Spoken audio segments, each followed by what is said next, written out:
ज़माने में मौजूद रिश्ता हज़ार, मगर मटन को मावजे। ज़माने में मौजूद रिश्ता हज़ार, मगर मटन को मावजे। निरालो आरिश्तन समूरन जो प्यार, निरालो आरिश्तन समूरन जो प्यार, मगर मटन को मावजे।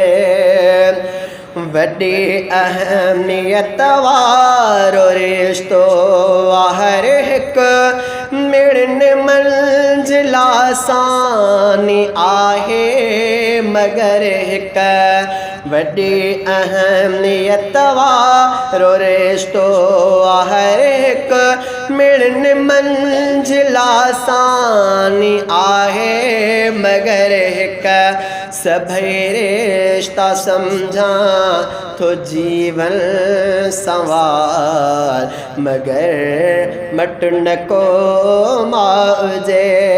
ज़माने में मौजूद रिश्ता हज़ार, मगर मटन को मावजे।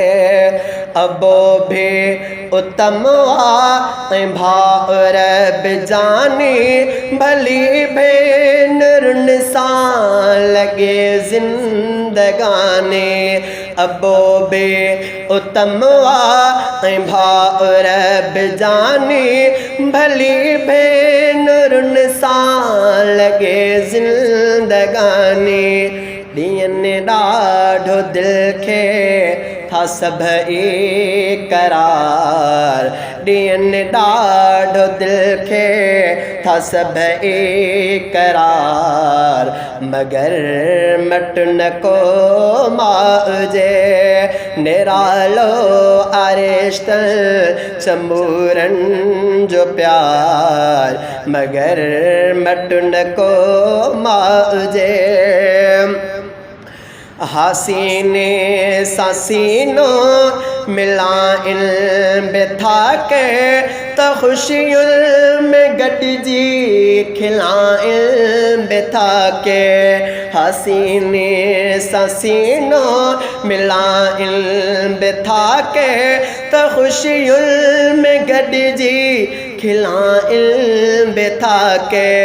करण कुर्ब कुर्बल भरा बेशुमार, करन कुर्ब कुर्बल भरा बेशुमार, मगर मटन को मावजे।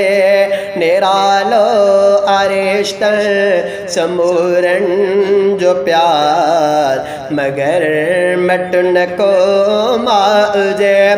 मुसीबत में साथी सहारो को बणिजे, मोहब्बत जो कोई मुनारो तो बणिजे।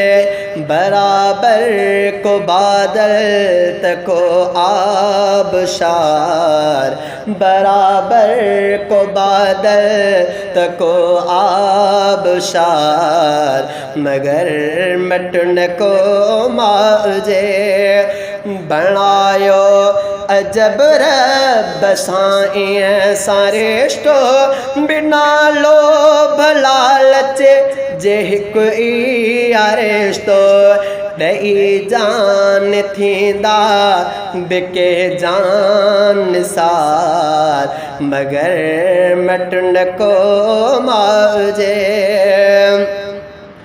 लगे बेश्त खां वधे भलाई थी जीजल, करे आब्द बुरड़ा नशल मूंखे खल।